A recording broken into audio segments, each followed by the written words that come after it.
दोस्तों, वर्षों से भारत बहुत सारे संघर्षों का गवाह रहा है और स्वतंत्रता की पहले की बात हो या स्वतंत्रता के बाद भारत द्वारा लड़े गए वार्स की एक लंबी सूची से आज भी इतिहास के पन्ने भरे पड़े हैं। हमारी इतिहास की किताब उन युद्धों की कहानियों से भरी पड़ी है जो हमारे देश के सैनिकों ने आंतरिक और बाहरी दुश्मनों से लड़ी है। पानीपत की पहली लड़ाई से लेकर अंग्रेजों के साथ आज़ादी के लिए लगभग 300 साल की लंबे संघर्ष की भारत ने एक लंबा सफर तय किया है। भारतीय सैनिकों का वीरता का यह भी प्रतीक है कि हमारे सैनिकों ने पुराने हथियार और आधुनिक तकनीकों के अभाव में भी उन्होंने सेना को दुनिया की सबसे शक्तिशाली सेनाओं में से एक सेना के रूप में स्थापित करने में मदद की है। जब हम कुछ सबसे अधिक आइकॉनिक युद्ध की बात करें तो सबसे पहले नाम आता है भारत पाकिस्तान युद्ध, भारत चाइना युद्ध। और आज मैं आप सबको स्वतंत्रता के बाद भारत द्वारा लड़े गए युद्धों के बारे में विस्तार से बताने जा रहा हूं। इसलिए आगे बढ़ने से पहले आप बिल्कुल भी वीडियो को स्किप मत करना है, क्योंकि भारत द्वारा लड़े गए सभी युद्धों के बारे में बहुत सारे महत्वपूर्ण बातें हैं जो सिर्फ आपको ही नहीं बल्कि हर भारतीय को पता होना चाहिए। तो चलिए शुरू करते हैं। उससे पहले हमें यह भी जान लेना चाहिए कि भारत कई देशों के साथ सीमा साझा करता है, फिर भी दो देश ऐसे हैं जो भारतीय सेना के अक्सर टकराव में रहते हैं। हाँ, आपने सही सोचा, वह पाकिस्तान और चीन ही है। आज़ादी के बाद भारत द्वारा लड़े गए सभी युद्ध भारत के इन दो पड़ोसियों के साथ ही है और ये दोनों में से एक भारत के पश्चिमी सीमा और दूसरी भारत के उत्तरी सीमाओं में अशांति पैदा करने में कोई भी कसर नहीं छोड़ते हैं। तो आइए जानते हैं भारत में कौन कौन सी युद्ध हुए जिससे भारतीय इतिहास के पन्ने भरे पड़े हैं। वार नंबर 1 1947 टू 1948 का कश्मीर युद्ध। यह युद्ध भारत और पाकिस्तान के बीच सबसे पहली युद्ध लड़ी गई, जिसका कारण था टू नेशन सिद्धांत के कारण कश्मीर क्षेत्र पर पाकिस्तान का दावा। भारत और पाकिस्तान के विभाजन के बाद कश्मीर राज्य के शासक थे डोगरा राजवंश के महाराजा हरि सिंह। वह एक ऐसे शासक थे जो ना ही भारत में रहना चाहते थे और ना ही पाकिस्तान में। पाकिस्तान द्वारा कश्मीर को देश का अभिन्न हिस्सा बनाने के लिए तनाव और दबाव बनाया गया। इस मुद्दे पर पाकिस्तान का कहना था कि कश्मीर की 3/5 आबादी मुस्लिम बहुल थी और वह भारत सरकार से खुश नहीं है। पाकिस्तान द्वारा कश्मीर क्षेत्र पर कब्जा के लिए पाकिस्तान के लगातार कदमों के बाद डोगरा के महाराजा हरि सिंह को 2 अक्टूबर 1948 को भारत में शामिल न होने के सिवाय कोई भी विकल्प नहीं बचा था।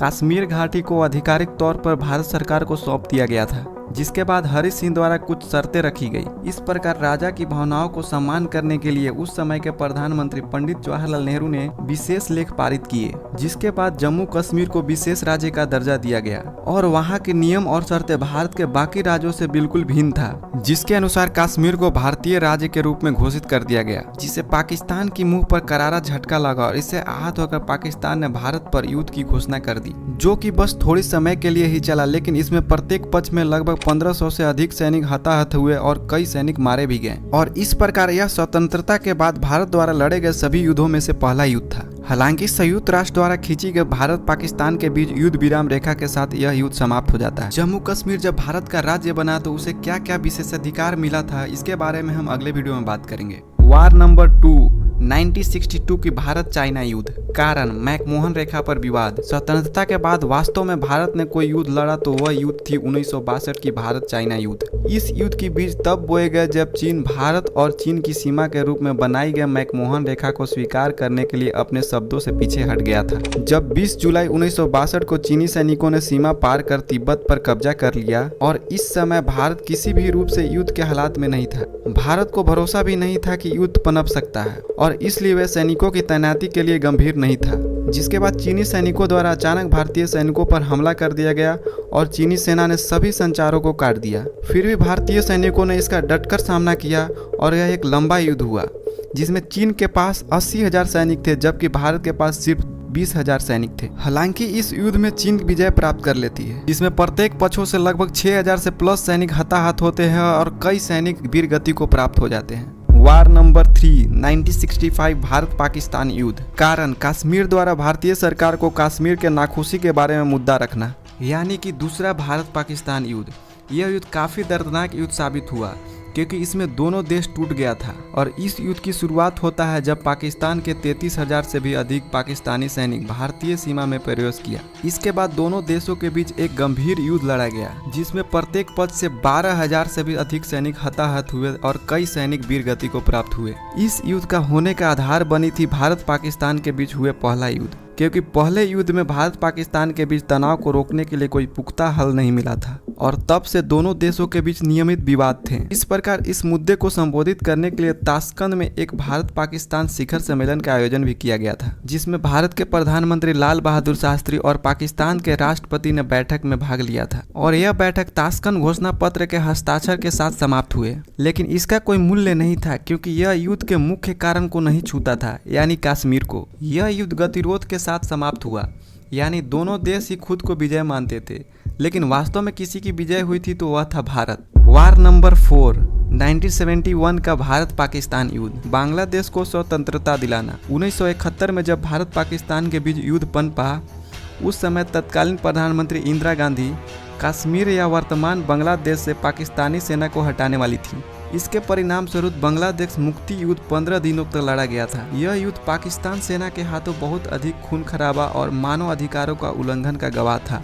INS विक्रांत जैसे युद्धपोतों ने भारत में ऑपरेशन पाइथन और ऑपरेशन टाइडेंट के नाम पर PNS Ghazni, PNS Khyber, PNS मुहाफिज और PNS शाहजहां का सफायर करने में महत्वपूर्ण भूमिका निभाई, जिसके बाद पाकिस्तानी सेना द्वारा शिमला समझौते पर हस्ताक्षर करने और आधिकारिक रूप से भारतीय सेना के सामने आत्मसमर्पण करने के साथ युद्ध समाप्त होता है। वार नंबर 5 1999 की कारगिल युद्ध। कारण पाकिस्तान सैनिकों और कश्मीरी आतंकवादियों की घुसपैठ। कारगिल युद्ध का प्रमुख कारण था पाकिस्तान सेना द्वारा भारतीय जमीन पर कब्जा कर लेना, जिसके जवाब में भारतीय सेना ने ऑपरेशन विजय शुरू किया, जबकि पाकिस्तान सेना ने ऑपरेशन बद्र को लॉन्च किया। इस युद्ध में भारतीय वायुसेना द्वारा मिराज 2000 को भी शामिल किया गया। IAF यानी इंडियन एयरफोर्स ने पाकिस्तानियों की तैनाती पर भारी बमबारी की और उनके बंकरों को नस्ताबूद कर दिया। लंबी लड़ाई के बाद उस समय के प्रधानमंत्री अटल बिहारी वाजपेयी ने 11 जुलाई 1999 को कारगिल युद्ध में भारत को विजय घोषित कर दिया। भारतीय सेना ने हमेशा ही आज़ादी के बाद भारत द्वारा लड़े गए सभी युद्धों में अपना 100% दिया है।